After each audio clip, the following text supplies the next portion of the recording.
Good morning, everybody. It is Wednesday, and as usual, we're doing our live. David is going to be joining us a little bit later today, but meantime, I would like to share with you some of the real estate market statistics for Las Vegas metropolitan area and for the certain neighborhoods as well. So you've probably seen the news. It is still the seller's market. What we call the seller's market means the lower inventory. Our inventory is under 3,500 units, which if you would compare it with the inventory of the last year at the same time, it's going to be drastically lower. And that actually is due to the high interest rates on the buying side and the fact that the majority of the country, including the Las Vegas metropolitan area, homeowners have very low interest rates.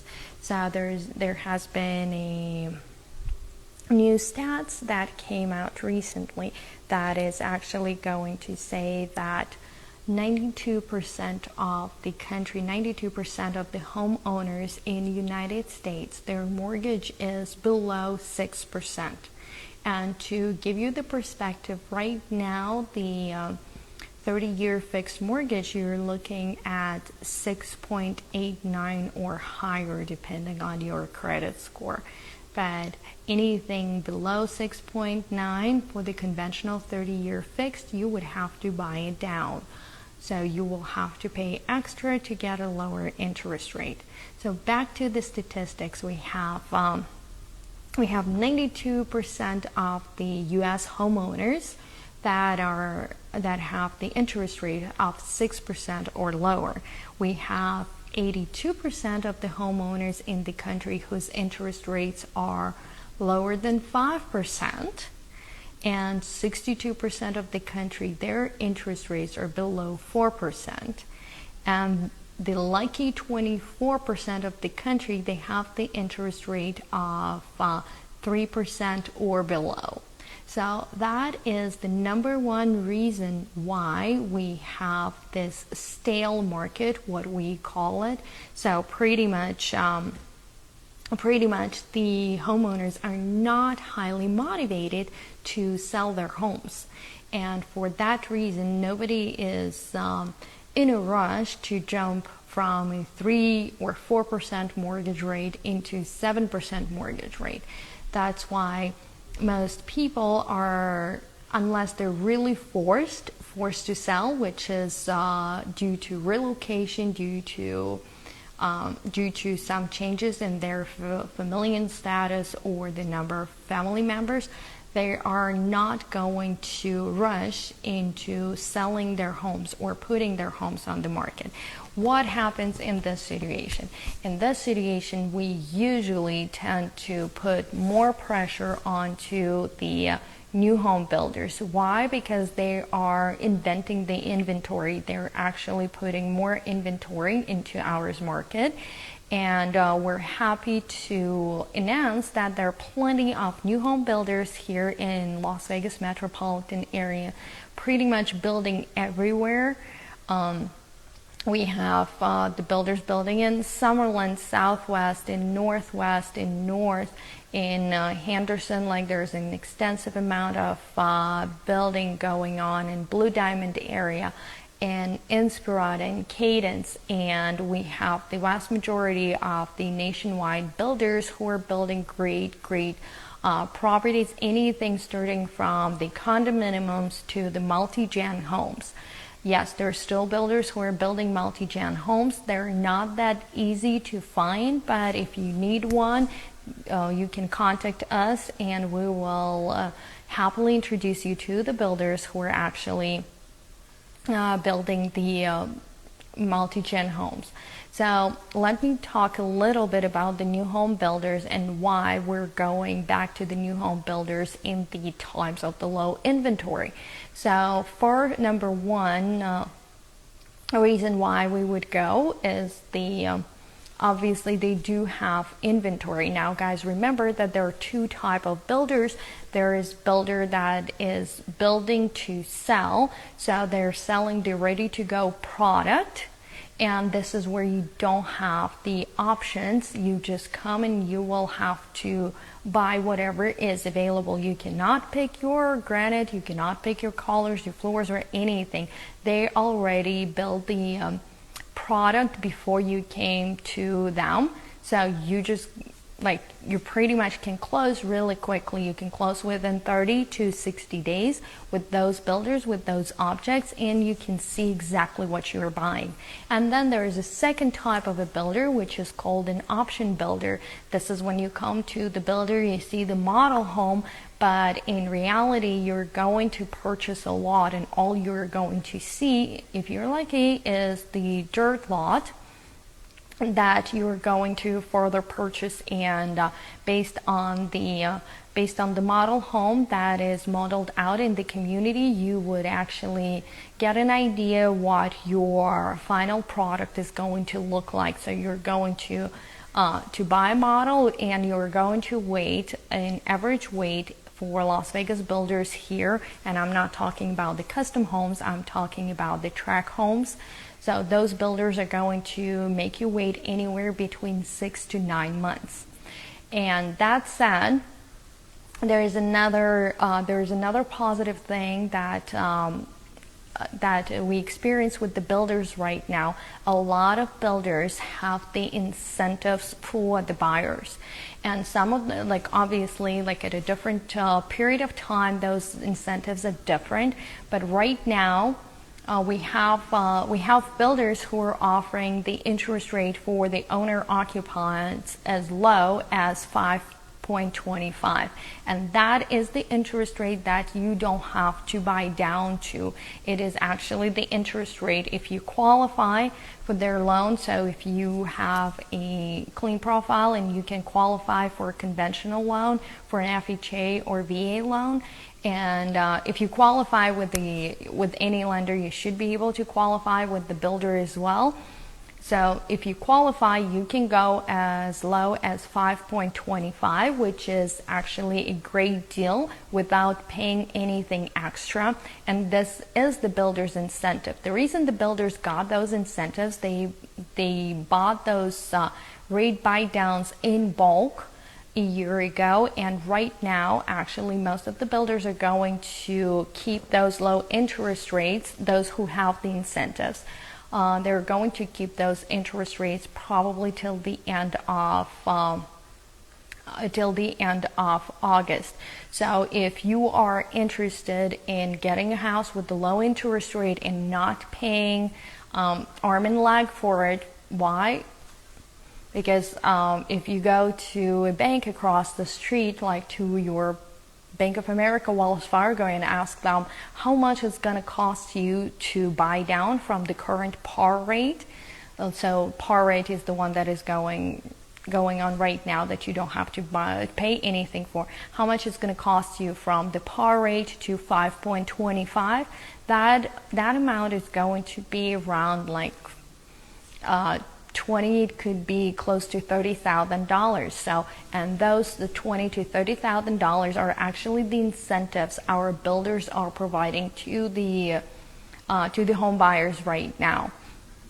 Also, there are purchase price, there are incentives that include purchase price negotiations. And yes, absolutely, guys, we do negotiate with the builders in different ways. And remember that when you come into the builder's office and when you think, oh, I'm going to come without an agent and I'm going to save on the commissions that they're going to pay an agent. Remember, guys, this commission is already in the price of the house, and whether you come with the agent or not, that's not going to affect the price of your house unless you have a professional agent negotiating on your part. Those builder contracts are anywhere between 70 to 270 pages long, and some of my clients commented that even the attorneys were surprised, like how harsh those builder contracts are and how many nuances are there in the builder's contracts. So one thing I would definitely ask you guys not to do is not to come to the builder's office unrepresented. And when I say unrepresented, when you walk into the builder's office, that agent, that friendly sales agent, and we love them all, but they represent the builder exclusively. They don't work for you. They don't owe you any duty except for the fiduciary duty to disclose certain things. And but they're not going to help you out. They're not going to read the contract with you. They definitely will send you the contract, but that's about it. So be careful and be smart when you're coming into the builder's office. Make sure that you come represented. Make sure that even if you happen to walk into the office randomly, like you just didn't get the chance to notify your agent to come with you, make sure that you at a minimum have your agent's information and their card. And when the builder asks you to register, you put your agent's information down on that registration card.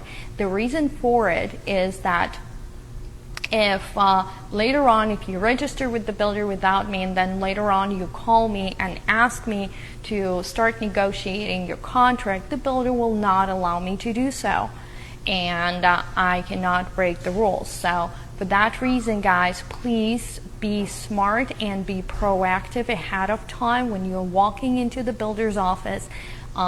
First of all, it would be great if you tell your realtor that you're trying to do so, and your realtor can make the appointments and tell you exactly which home sites have the inventory and have the models, because not all of the home sites have the needed inventory or will have the inventory in the time frame that you want. Now let's talk about the investors. Do the builders sell to the investors? Yes, the builders do sell to investors, and one of the greatest news that we have is that there are several builders here in town that have the purchase incentive not only for owner occupants, but they also have a purchase incentive for the investors. So right now we're working with one of the builders who is giving our investors with 20 to 25% down. They can buy down the rate to 6%, and 6% is extremely low right now for the investment property, because if you're trying to get an investment loan in a regular bank, you would be looking close to 7.75 to 8.5 for an investment loan. So our builders, they do have a program till the end of August where you can get the single family homes and the townhouses with the small buy downs, and your interest rate is going to be close to 6% or 6%. So if this is something that you're interested and you would like to have a brand new home as your investment, you don't have to live in it. You can buy it as a pure investment with 20 to 25% down. Some of those homes are coming completely equipped with the washers, dryers, refrigerators, blinds, and they're turnkey ready. So the moment you close, you will be able to get your tenant in, no restrictions. And those are in some of the best Las Vegas and Henderson areas. Once again, if you're interested, give me a call. I will put you on a list. I will send you an email with all of those homes that are available. Remember, the different programs that the builders run, they actually expire at certain moments. So check with your agent. Let me know. I will let you know on all of the programs, because we are working in a tight connection with all of our builders throughout the valley. And also remember that if in one community you could get one type of a deal from a builder, it doesn't mean that the same builder is going to give you the same incentive in a different community. So it all depends on the community, but we can save you time and actually show you the communities and point out the particular homes or townhomes or multi-gens that will actually be subject to the special programs. Now, what kind of special programs we have? We have special programs when the builders are offering lower interest rates at no buy down. We have special programs when the builders are offering the purchase price discounts in some of the homes. Not all of them do, but we do have those programs. We have the programs where builders actually covering the closing costs, because remember, buying from the builder means a lot of times means that you are going to be responsible for the majority of the closing costs. In the resale transaction, the seller is going to pay for the title policy, the seller is going to pay for the transfer tax, but that is not the same way when you are when you're purchasing from the new home builder. When you're purchasing from the new home builder, those expenses, they actually fall onto your part. They become the buyer's responsibility. Now, if you have an agent, professional agent, actually negotiating on your behalf, you will find out that there's a lot of things that we can negotiate for you. Some of our clients this year received anywhere between $16,000 to $53,000 of concessions from the builders, and I do not include the interest rates. Now, if you ask me what happens to there are two types of the concessions. Like, there are concessions for the ready-to-go objects, so they have to be closed by a certain date in order to be subject to the incentive, and those usually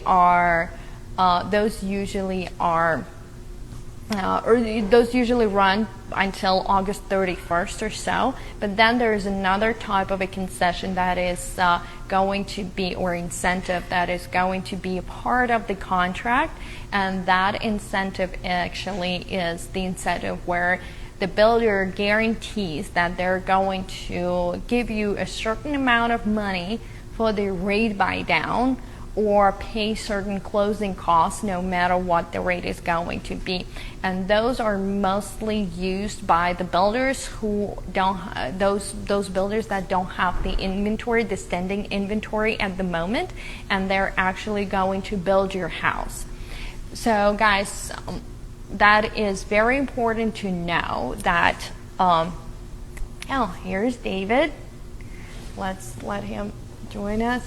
So it is very important to know that not going to, like, when you buy down your rate, you don't buy it down like through your mortgage application. You don't buy it down permanently. You're buying it down only for a short period of time. So if you're working with the new home builder, like, make sure that if you bought down your interest rate, it's not going to expire in 30 days or 40 days. It's going to last until your house is built. Good morning, David. Good morning, Alexandra. How are you? Doing great. How are you? Doing okay. Doing all right. Thank you for working with my schedule this morning.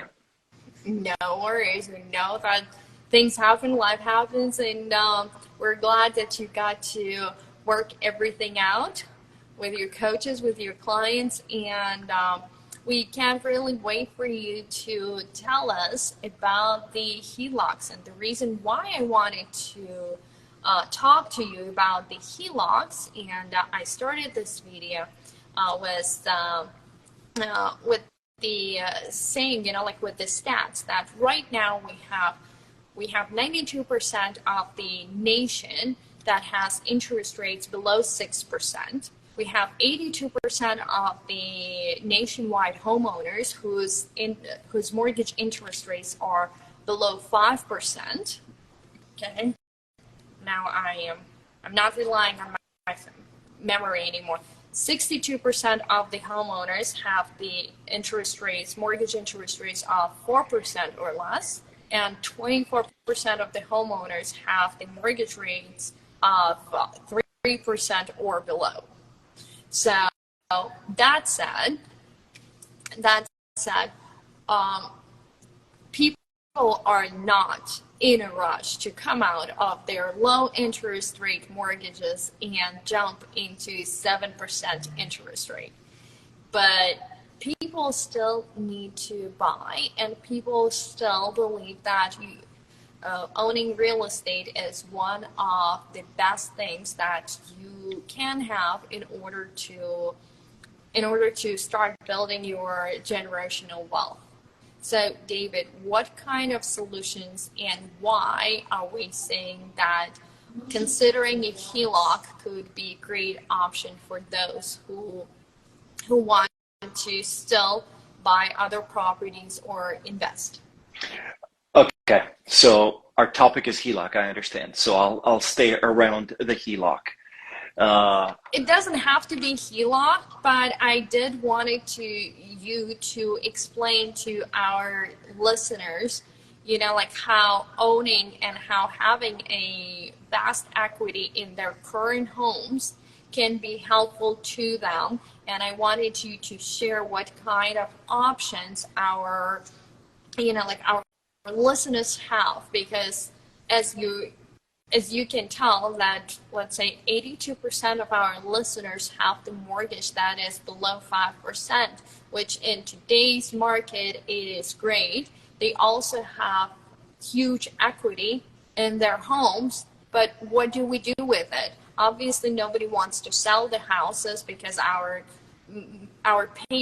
monthly payments are super low. So how do we capitalize on it? Like, what are our outs? So let's first of all, before we talk about a HELOC is only one product in one category. Let's sort of explain what it is, because I don't know what the expertise level is of people that watch us. We are on social media after all. So when you Talk to me like I'm a 5-year-old.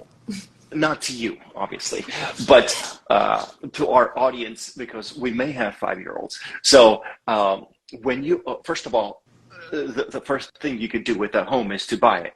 Once you own a house, and as you mentioned, a lot of people have very low interest rates. So now you have this house at a very low interest rates. The rates are high now, and you want to hold on to this low interest rates, low payments. Okay, now you've got your 3% interest rate.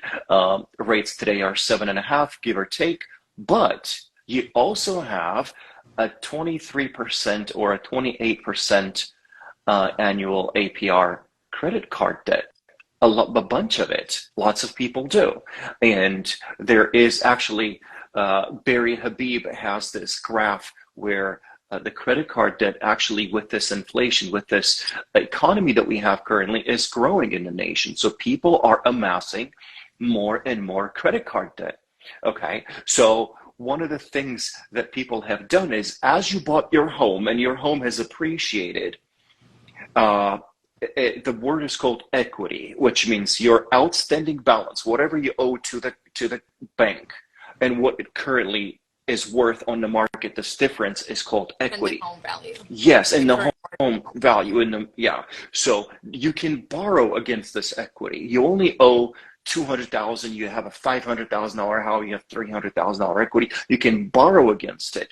But how do you borrow where you don't want to lose your low interest rate? Well, the solution would be a HELOC. HELOC is a very good solution for many reasons, but it's obviously not an answer for everyone, because it's got its drawbacks and negative aspects as well. So educate yourself, talk to us, but here's what you do. Let's understand this. A HELOC is, first of all, free. It has no closing cost most of the time. Okay, so it's free to obtain. Let's be very clear here. It's free to obtain, but it still carries the interest. It has no closing costs, correct, as a 30-year mortgage would. So that's +1 for HELOC. But a HELOC fluctuates. It's not a fixed 30-year mortgage. So as rates go up, and we do see rates are continuing to go up, HELOC, you're going to see an adjustment every 3 months or 6 months, whatever type of product HELOC your bank will offer you. You will see your HELOC rate go up. It's not a fixed 30-year mortgage. So that's a -1 for a HELOC. HELOCs typically have slightly higher interest rates than a mortgage rates do. That's a -1 for HELOC, but HELOCs also have a teaser rate for 3 months, 6 months, 9 months that are much, much lower than a regular mortgage. That's a +1 for a HELOC. Does that make sense? So what I tell people is get a HELOC. It doesn't cost you anything. Even if you don't need to pay off your credit cards, get a HELOC, have access, let it. So I guess the biggest characteristic, the biggest difference a HELOC has against the 30-year mortgage is you can have access. It's a line of credit.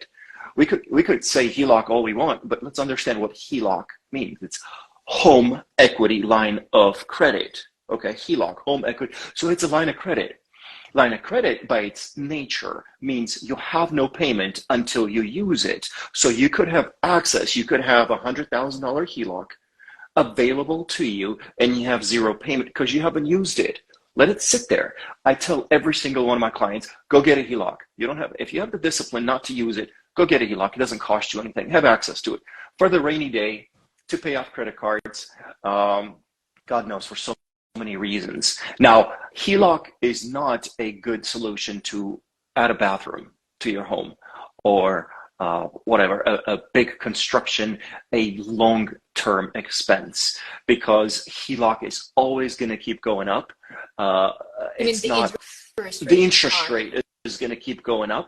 So HELOC is a good short-term solution if you need access to a year or two.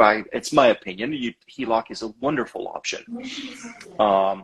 For if you want to buy a house, but you don't want to lose the other house, right? Or like, let's say you own a home at 2%, 3%, and you want to borrow some money from your equity to buy another home, like as a down payment, but you don't want to lose your equity. Your interest rate. You don't want to sell this house. You don't want to do a cash out refinance necessarily. You can borrow a HELOC, which is a piggyback loan, basically a second loan that sits on top of your first, okay, independently. So you can still retain your first low interest rate mortgage and get a HELOC on top. Wonderful product to have. You could pull that money out and use it to buy another home. You have to be careful what you do there. There are some pitfalls you need to watch so you don't commit mortgage fraud. So I would say talk to us. We'll tell you what the proper way of doing things is. So, you don't, our clients are so obviously. If you're using a HELOC trying to purchase another house, you have to be very, very careful, correct? There are certain things that you can and cannot do. You're walking a fine line when you're like, it is absolutely legal if you do it right, but you have to be very careful when doing it, because one wrong move can tilt you towards committing more. So, yeah, and I'm not saying you'll get in trouble, but you may. So you don't want to do that, and just all you want to do is talk to your friendly neighborhood loan officer, and they'll tell you what you cannot do, what you can do, the steps, and that's it. And having that HELOC at the end of the day is a wonderful product. Whether you need it or not, apply for one, let it sit there. It's not going to hurt you. It's not going to cost you anything. But having access to the cash opens doors, broadens your thinking, and you may as well get that house, or get rid of. Who cares if you have a 7% interest rate or 8% if you're paying 23% APR to a credit card that doesn't even pay off your principal? That's just for interest alone. It doesn't even pay off your credit card balance. Credit card balance is the worst thing a person can have. Even at 7%, in my opinion, you still got to have it paid off. Borrow against your equity. And what I tell people is continue paying off your whatever you borrowed. It wasn't free money. Continue, pay it off quickly. So it's pretty much so. First of all, I would like to reiterate, if you guys are sitting in a house that you bought like 3, 4, 5 years ago, you are guaranteed to have quite some equity, and the equity is the delta between your current market value and your mortgage balance. So you can actually capitalize on that delta. So there are two ways of taking the money out of your house. You can, if you refinance, you're going to refinance, like you're going to pay off your initial loan and get the loan based on the current interest rate. But this is not the right solution because your initial loan has like very low interest rates. So one thing that we want you to do, we definitely want you to keep that first mortgage. Like that mortgage, we want you to keep. We want you to stay with that low interest rate and keep it for as long as you can. But in order to use this, to capitalize on this delta and to use that equity, put that equity into work, you would be looking at a HELOC, correct? That's correct. If you wanted to capitalize on that delta. Also, guys, if you have this home equity, home equity available to you and have a huge credit card debt, and sometimes our clients, and David will not let me lie about it, sometimes our clients come over to you to get pre-approved, and you see this high interest rate debt that, that they're running like 27-29% on the credit cards, and those high balances, they're actually dragging you down, guys. So talk to your local loan officer, see where you can get the best HELOC out of your house so that you can pay off those credit cards.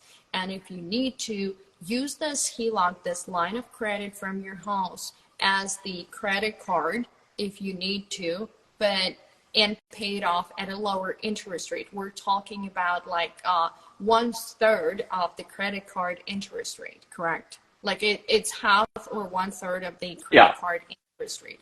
Also, guys, if you feel like, oh, I'm not going to, I'm not going to move out of my house, but I do have all of this equity, you can use that equity line for your business if you needed to generate more income. You can use also what experienced lately is people buying investment properties or people putting larger down payments on the homes where when they don't have the choice, they have to move, they have to relocate, and they're going to purchase the house in a different state. So there is there is an opportunity for you to take that HELOC and use that money as the down payment on the next property. Now, please be careful over here and hear David where he says that talk to a professional first before you start doing it. It is not that simple, and there are a lot of things that you need to know about, and there are nuances that you need to comply with and the laws in order not to get yourself into trouble. So David, do you see a lot of your mortgage clients using HELOCs as the source of their down payments? Absolutely. HELOC, again, is a way to borrow against equity if you have no other cash reserves, whatever, that you're willing to put as a down payment to acquire that new house. So you have the equity, that's still a form of asset. You can borrow against it, but it's a very good way of not losing your first low interest rate mortgage that you got in 2021. So, oh yeah. Correct. And I have a lot of our California clients, our Bay Area clients whose homes appreciated drastically within the last few years, and they're taking those HELOCs and they're buying pretty much properties here for cash.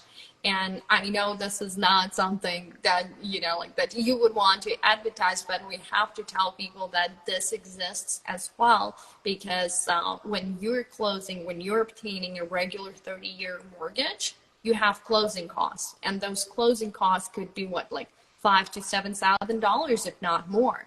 And if you are taking the HELOC out of your house and can buy that house straight out, for cash, this is when you get, like you get that loan for free. So you're not going to pay those closing costs, or not much of those closing costs. You're still going to have some escrow fees, but it's not going to be the same. And just think in the look, if the interest makes sense to you, if your HELOC interest makes sense to you, or you would rather get a 30-year fixed. And once again, like I recently had several clients who did this trick, and they are going to get the 30-year fixed mortgages. Like they're waiting for the interest rates to go down in order to refinance those properties that they bought right now for cash. But the reason why they took the cash out through the HELOCs and purchased right now is because they wanted to take the opportunity of the market.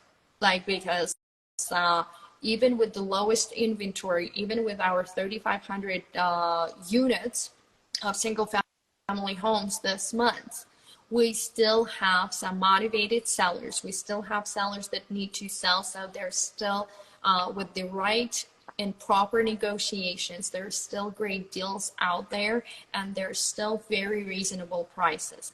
Now, guys, please do not think that, like you're going to get like $50,000-$60,000 discounts. Please talk to your local professionals and ask them what the market what the market conditions are in a certain area where you're shopping, and be careful with those. Now, David, what else have you experienced lately in the last 2 months on the market, like with the current market, with the buyers? Like what kind of what do you see from the buyer's point of view, from the inventory point of view? What kind of issues you see with the loans, if any? I see, first of all, the cost of the loan. That's the 700-pound gorilla in the room. The rates aren't going down just yet, and they may just go up next week once the Fed has a meeting. Well, actually, they're not going to go up. The expectation is that the Fed's going to add another quarter point, not maybe the last one, maybe, hopefully, but the banks have already adjusted for it. So in the last month, I have seen rates go up. They are officially above 7%, 7.25%, so that is pushing people away from buying. There's more and more people that would have been buyers are still choosing to wait. That's just, unfortunately, I would buy if I was in the market, but that's what we're seeing mostly. And it is understandable that 7% is extremely high, but one thing that we've done, and for those of you guys who are interested and who are curious, I actually shared the information that was generously shared by one of our partners, WFG Title, and they actually shared the statistics of the interest rates since 1953, and I would encourage everybody to check out our stories and to see that data, and to see that yes, our memory of 3%, our memory of 4% interest rates is very fresh, and we also tend to think, okay, we're going to we're going to catch this right moment when it is the prices of 2010, when our market bottomed out, and the interest rate of 3%. So this is everybody's dream, like everybody's, everybody's home purchaser dream. The prices of 2010 and the interest rates of pandemic. But the truth is that it's like, if we have that situation, then we have a way bigger problem. Probably we're not, our economy is in such a deep dive that, probably buying a house will not be on our list, period, at this moment. But David, I would like to ask you another question. So there are a lot of, there are a lot of new home buyers. There's the millennials are coming in as the strongest generation to buy the house. The like the younger generation is getting right behind the millennials. So my question to you is, when people come to me and they're like, oh, we're first-time home buyers, what kind of special program do you have for us? So let's talk about the myth of the fact that the first-time home buyer is going to have a certain, like a huge discount, or there is a special program for the first-time home buyers that they need to enter into that is going to bring the special terms for them. Because I think this is something that a lot of people have a misconception about, and that a lot of, a lot of shady lenders are taking advantage of. When they're advertising like first-time home buyers, but is there such a thing as a special rate or a special program for the first-time home buyers? Let me say kind of yes. So here's two things that's important to understand.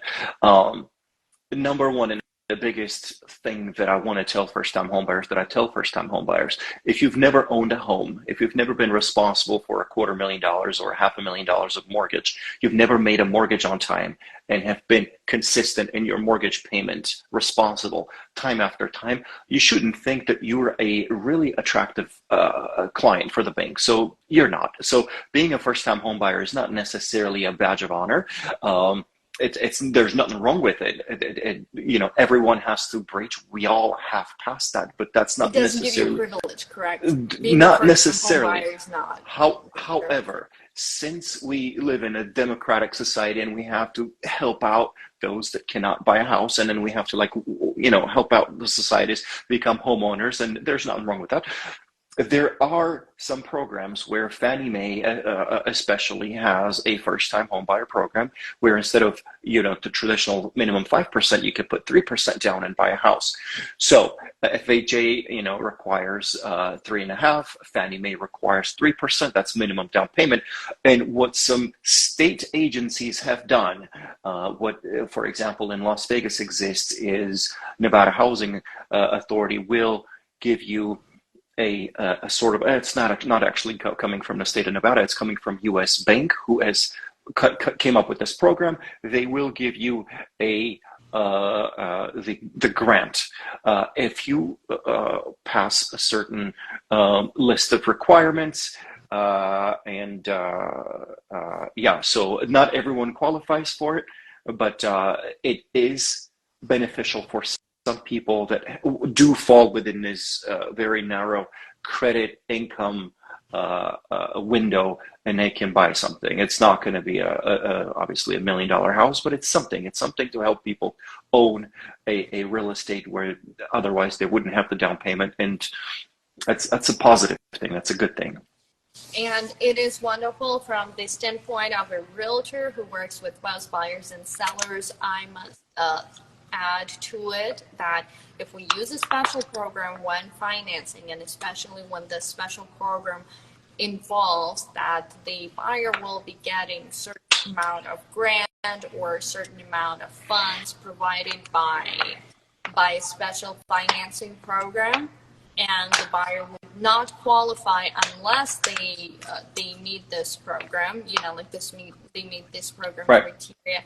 As realtors, when we're providing the pre-approval letters, we have to disclose it to the listing agent that unless approved into this program and receive that grant, the buyer does not qualify. And that is something that the seller and the listing agent are going to consider as the material fact when they're considering your offer.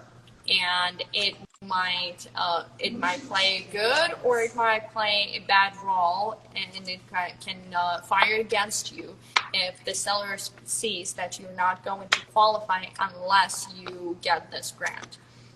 And so be very careful and know that we do disclose those grants. But other than that, being a first-time home buyer, know that certain title companies are going to give you a discount on the title fees. There could be 25 to 30%.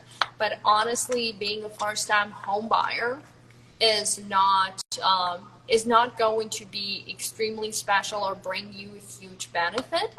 I would say that my best advice to the first-time home buyers is to make sure that if you're buying the house for the first time, you pick your team very carefully. You pick the loan officer that you work with very carefully. You need the person who is going to have a great team and whose team is going to hold your hand from the day one to the closing and afterwards, because nobody was born knowing it all, and we don't expect you to.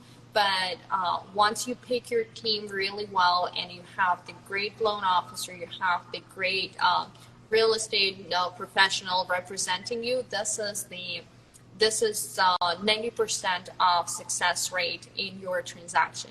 The rest is your financials and your ability to repay the loan and the market itself.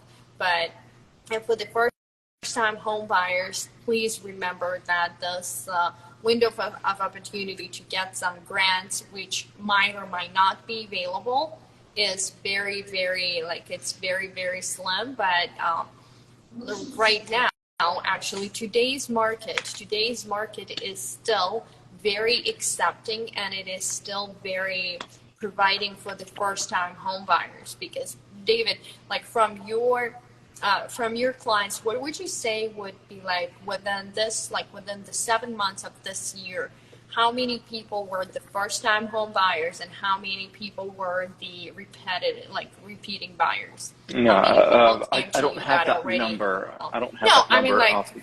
I know, I'm not asking you for the exact stats, but I know that you are personally talking to every single person who goes through the loan process with you. So I know that you are, you can pretty much ballpark that number. Give us a rough, I would say a lot of first-time home buyers have become homeowners this year. Absolutely. But most home buyers that I can think of have actually come up with their down payment, with their own down payment, and haven't really relied on any sort of grant.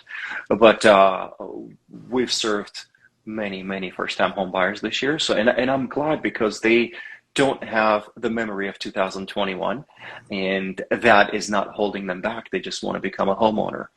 So yeah. And I would say that guys, remember that everybody we deal with are humans, and even the sellers, they also see these interest rates. And sellers are, a lot of times when the sellers are selling one home, they're buying another home. So when they see those interest rates, they also feel for the buyers. And that's why, it is a little bit different than when we were working through the pandemic with the multiple offers. And it was brutal and it was harsh and nobody cared, for the idea of the first-time home buyer actually being able to enter into the market.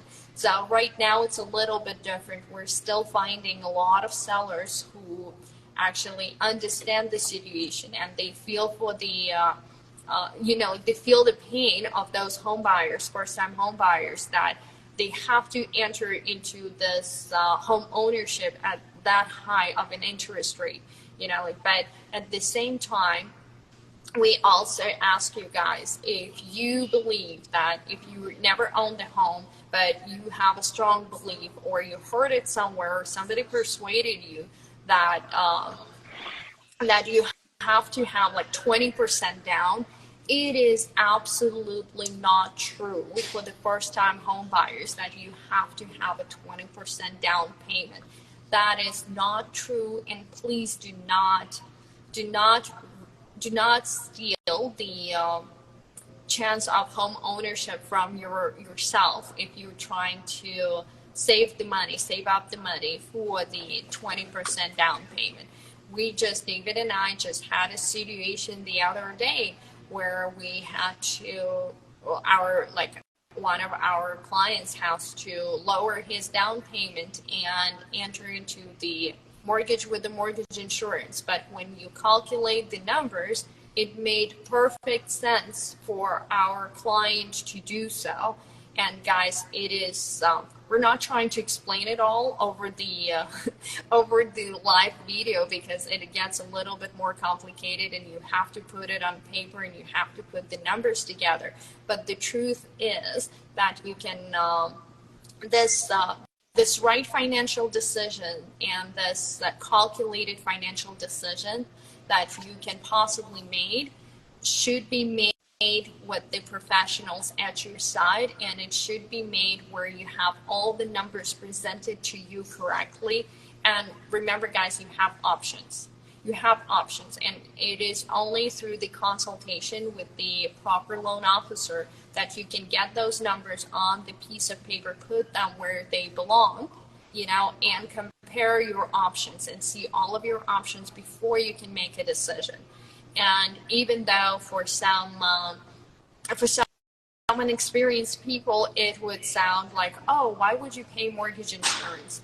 Well, if you're saving money, you will be paying mortgage insurance. If you are, let's say, if it costs you $1,000 to buy $15,000, like if I put it this way, if I pay you $1,000 to buy $15,000 from you, it is a good deal. It is a good deal. But if you think, like, if you don't have all the facts and all the numbers in front of you, you might not see it this way. That was a tactic that we used a lot in 2021 when properties were appreciating very rapidly, and quite frequently, you know, the client was offering more than the list price. So I would say more often than not, properties were not appraising, and that was a tactic that we used, and a lot of the seasoned loan officers used to the mortgage insurance tactic to be able to counter the difference in the appraisal. So yeah, that's loan officer 2.0. But yeah, it's something that you have to sometimes do to save the loan and get the house, and you know, just show both options to the client and move on. And this is, you know, like we just got our stats for the last months. So 2 out of 3 homes were sold in 30 days, and actually every 5th home had multiple offers on it.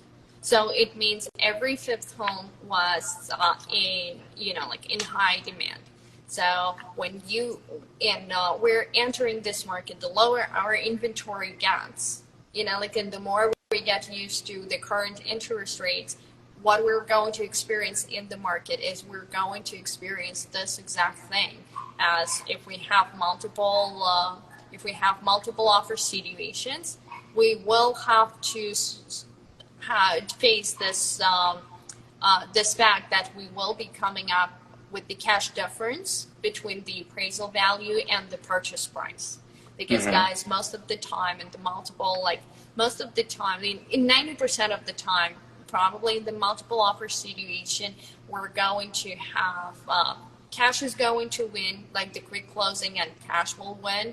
Like no contingencies, no appraisal contingency will win, and the ability to cover the gap between the appraisal and the purchase price, if they happen to be different, will be the next factor that helps you to win that contract. And we're entering into the multiple offer market again.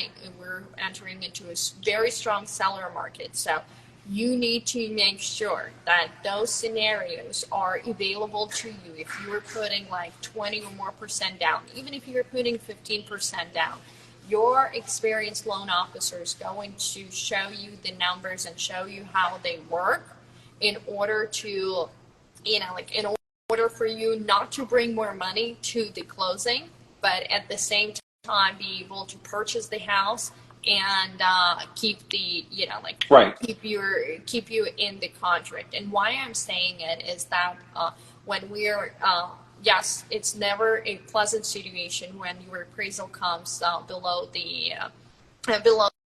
purchase price, but it is a calculated decision. We look at the gap, we look at what is available on the market, we consider the fact, what it's going to take us to go and find another property. Are there properties available on the market? We're looking at the fact that if we go into another, our rate is locked. If we go into another property and shop for another property, what is the potential interest rate that we are facing? So there are a lot of factors that we're going to consider before making that decision. What I keep thinking is how furious you were when that appraisal came in, and yesterday with the appraisal difference, and I'm like, it's still on her mind. She still hasn't let it go, and she's making this live about that. Oh, of course. And I was talking to Andre yesterday, and I was trying to explain to him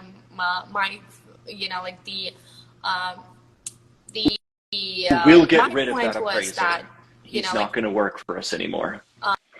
And the thing is that I do have a strong belief that every single person, it doesn't matter where you go, whether you go to the grocery store, whether you go to a gas station, or you go to a hairdresser, if you go and you pay for a service, you're entitled to a service. And I am very adamant about about people charging for their services and what people get get back. And with the appraisal situation, I always believe that not all of the appraisers are going to come in our favor, and that's true. And no, we don't usually pick apart the appraisals. It is true. When the appraisal comes, at the value, we do look through it, but we don't pick it apart. When appraisal comes below, we always want to see what happened. And to me, it is very important, and it is very important to my clients because prior to putting any offer, every single of my client is going to get a comparative market analysis of this property. And based on this analysis, we're discussing, is it safe to put the offer on the house or not? And even though, there was a situation recently with my client where they didn't like the house. For a long time, we were looking at the homes for a very long time, and they didn't like anything at all. And then finally, this one house comes into the market, and they love it, and they're like, we're ready to go, put an offer in. And I call the agent, and he goes, multiple offers. I'm like, okay. But I run the comps, and I call my clients, and I tell them, this house is $75,000 overpriced. I'm like, there is no way. Remember. Yeah, there is no way we're going to meet the appraisal. I'm like, this house is not going to appraise. And I'm like, in the multiple offer situation, the seller expects us either to waive the appraisal, or even bid higher. And I'm like, there is no way I can, full-heartedly put you guys into the position. If you absolutely love the house and you are going to tell me that you are 100% sure that even though the house is $75,000 overpriced, you're going to go in and you're going to cover the gap and you're going to be 100% happy with it, and that you don't believe that in the entire Las Vegas metropolitan area, there is no other house exists that will fit your criteria, then we can go for it. But it is my duty to tell you that you're going to bid on the house that is $75,000 overpriced. And this is, this is what we do with every one of our clients. And of course, in the situations with the non-conforming neighborhoods, we also inform the clients that it is a non-conforming neighborhood. It's going to be tough to figure out the exact value. And then we're going to have an appraisal. And the appraisal is, remember guys, appraisal is the price opinion of a certain person. So, Alexandra, what do you call a non-conforming neighborhood? Just educate me, please. non-conforming neighborhood, this is where you have like when you have a tract builder, when you have, let's say, when you have an American West building, like building a whole block of homes, there will be like 3 models that they build. And so it is very easy, like when you have a tract builder, it is very easy to find the comps on a block that are going to be very close in price, because you don't have, there's a bunch of cutters. The same builder is not going to build like the same model. Let's say it is model 2,100 square feet. The same model, like if the base price, let's say the base price is 500,000, like they're not going to build it for 500,000 and for 720. It's going to be 500,000. Somebody is going to do some upgrades. They're going to, like they were going to sell it for 520. There will be like 530. There will be 550. Somebody's going to go like really over the top, get it at 550. But it is called conforming. So it means that the same homes, the same square footage, the same model, their lots are approximately the same. So there will not be a huge difference. Now, the non-conforming neighborhoods, like the best example of a non-conforming neighborhood is going to be our Section 10. Okay. These are in majority are custom built homes. So it is very, very difficult to find either the same home. So this is when the appraiser has to go out of the boundaries, like the appraiser has to go 1 mile, 5 miles, and they have to look for the houses for the same, like having the same traits. Like one of the sales that we recently done was the sale of the house where, and it was an older home where the workshop that was on the property was actually bigger than the house itself, which is not possible to have right now, because you will never have the building permits to build a workshop on your property that is going to be larger than the square footage of your primary home. But it used to be possible. So when the appraiser comes to a property like this, like they have to go through the entire valley, because they cannot flat forward put the value on that workshop, So they had the appraiser had to search throughout the entire valley, and they managed to find like 5 homes that had those workshops that were sold in the last like 6 months. And obviously, like all those homes were all over the valley. Like they were built in different, like at different times, and they were all the different square footages. Some were 2 stories, some were 1 stories, and it made it difficult. But this is what it's called non-conforming, is that when you don't have the tract homes, and you have to go out like to a larger territory to, like to actually find the comparable sales for those homes. Gotcha. And this is something to be aware of, because we usually, we usually prepare for our appraisers. Like when we're on the listing side, we prepare for our appraisers. Like a lot of times when people will walk into our listings, and not only the appraisers are getting like a very detailed rundown, sometimes even with the receipts and with the bids from the contractors, like what the contractors charge. But like for all of the clients, you will see the list of upgrades and updates. I mean, I kid you not, I was talking to my own client the other day. We were listing their home, and we sold it to, I sold it to them like 2 years ago. And when they saw me coming in with the list of upgrades of their home, they were like, "We didn't realize those were updates." I'm like, "What do you mean?" I'm like, we talked about it 2 years ago when we were buying this house. That's why I said that it was a great home for you guys. And they were like, "We didn't realize that those were all of those items were the upgrades." I'm like, "Yeah, you were a model home, so you were upgraded over the top." Literally for everything. Yeah. And they were like, oh, it actually made sense to them why they couldn't, why they couldn't find that nice of a house in Arizona. They were like, the homes were not very nice. And they're like, as we were giving away our furniture, we went to our neighbors' homes, same models, but they were not nearly as nice.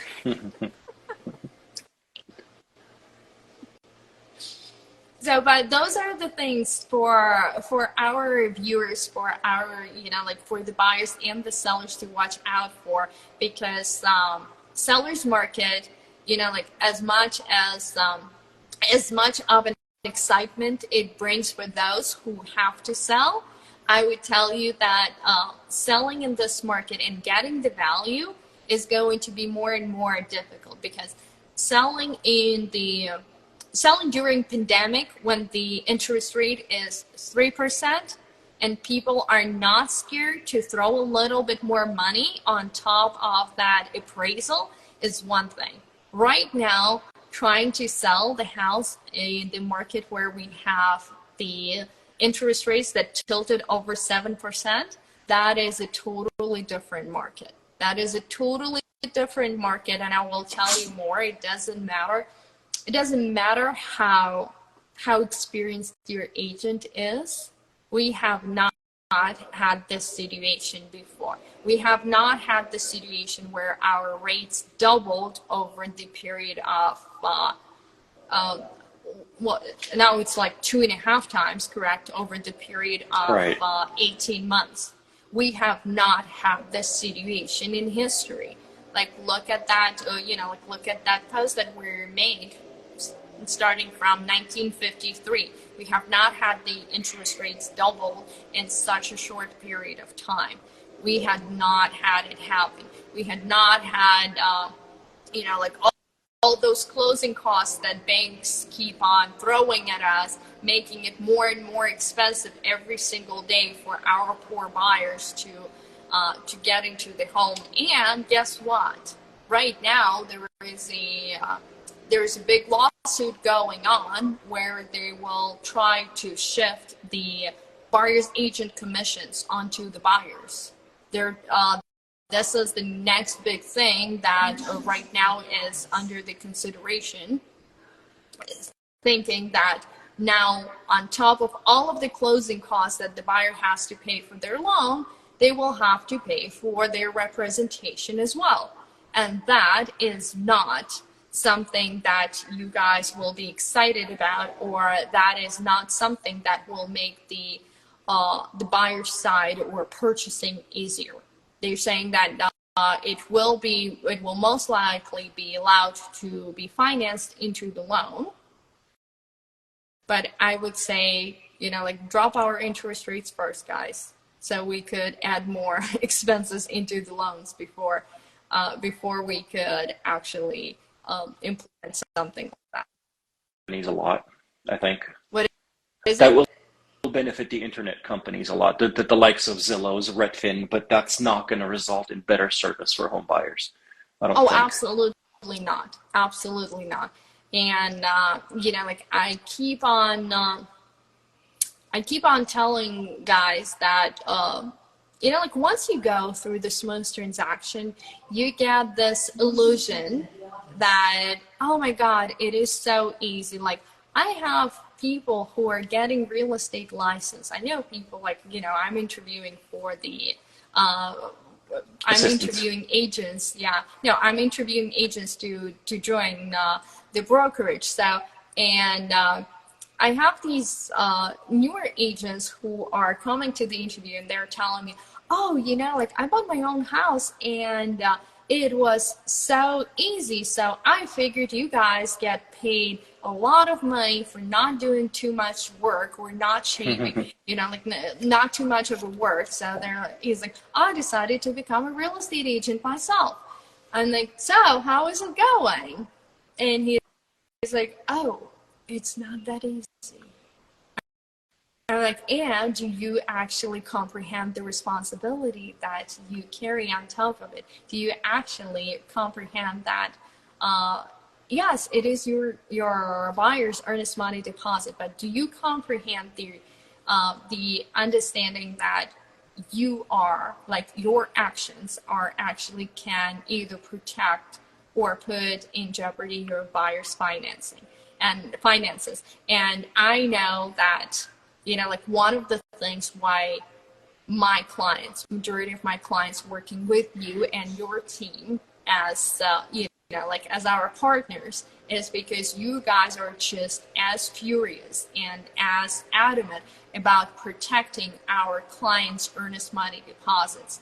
And even in the files where that there is 99% of a chance of a success, I know that you're still going to go above and beyond in order to make sure that there is only 1% chance left out there that the buyer that the buyer's earnest money deposit will be jeopardized, and you're not going to let that 1% ruin the buyer's experience or actually jeopardize buyer's earnest money deposit. And that is, that is important. And no online, no Zillow agent, no Redfin agent, no Rocket mortgage lender is going to care. And I would lie if I would, if I would say that I have never had my buyer lose an earnest money deposit because of the lender.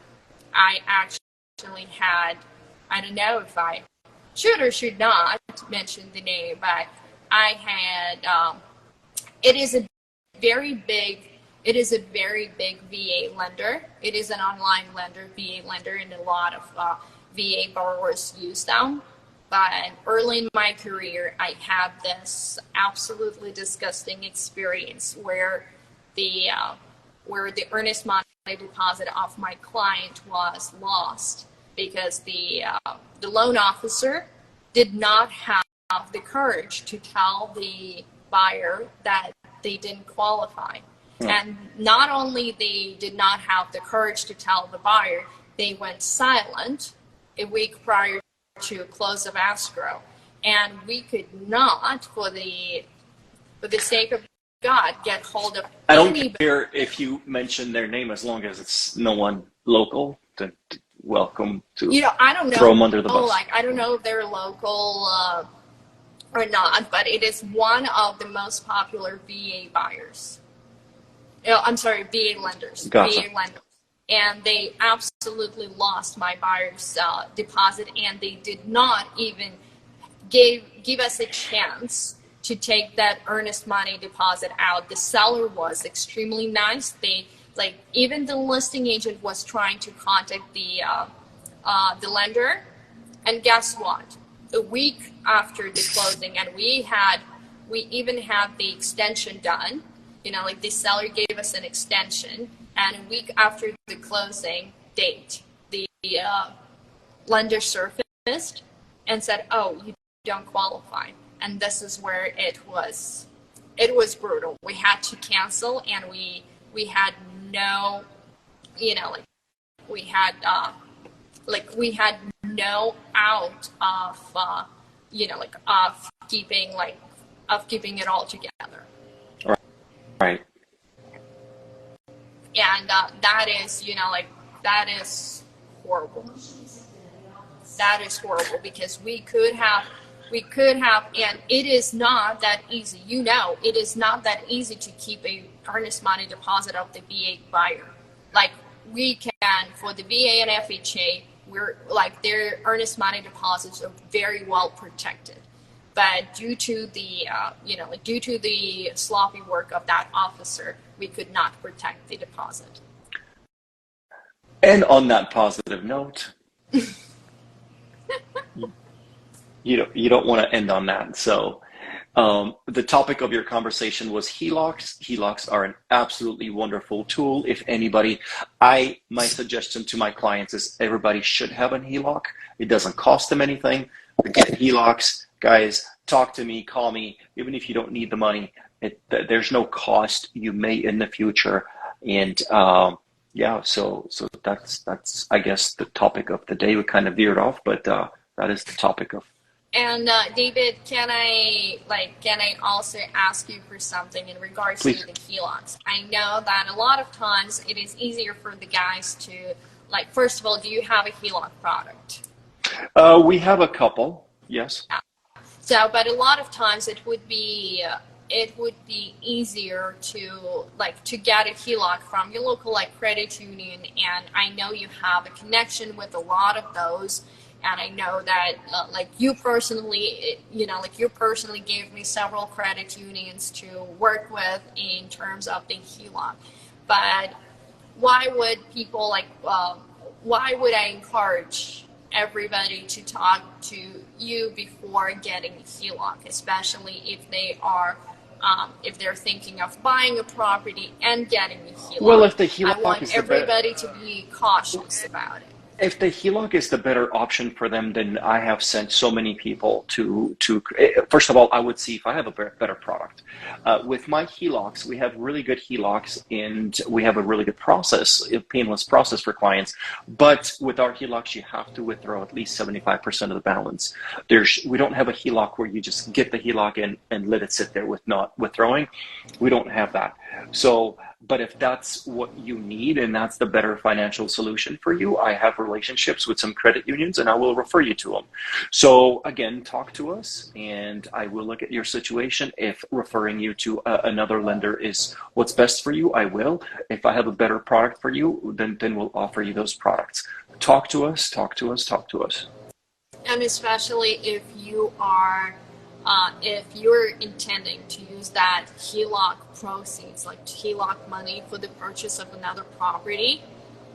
Purchase of another property, purchase of pay down of debt, pay down of a car to qualify. If your debt to income ratio is high and you have to get rid of some debt, then you're going to use the HELOC to pay off that car, pay off the credit cards to be able to qualify, free up some of that income so you can buy the house that you want. And a lot of times when people are obtaining a new debt, we usually tell people, oh, don't do anything and don't obtain a new debt if you are in a process of purchasing. But if you're obtaining that HELOC in order to pay off your higher interest rate balances on the credit cards, can it be done with caution? Can it be done with caution as far as getting a HELOC? Getting a HELOC, if you're getting a HELOC to pay off the interest rates on the credit cards to qualify for the next level. If you have the down payment for the house, absolutely. But you want to look at the whole picture, not just getting rid of debt. If you have plans of buying a house, then talk to me first. Whatever you do, talk to me first. Yeah. Do not jump into it. Do not jump into it as I'm going to solve all of my problems with this option. Yeah. You have to be very careful. You have to do it. There are steps that you have to do. And again, we did mention, we don't want to scare our audience, but there are steps you need to do to make sure that you don't break any laws either. So.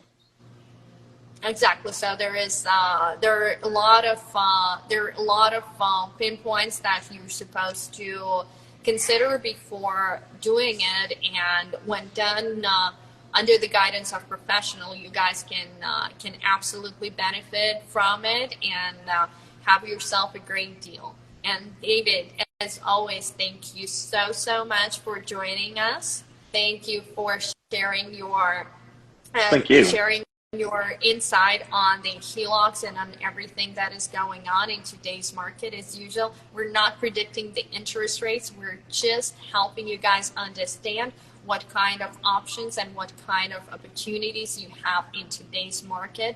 And as obvious, there is plenty. You just need to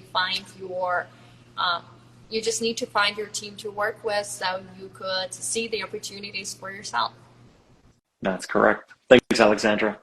Thank you, David. Have a great day. All right. Take care. Bye-bye.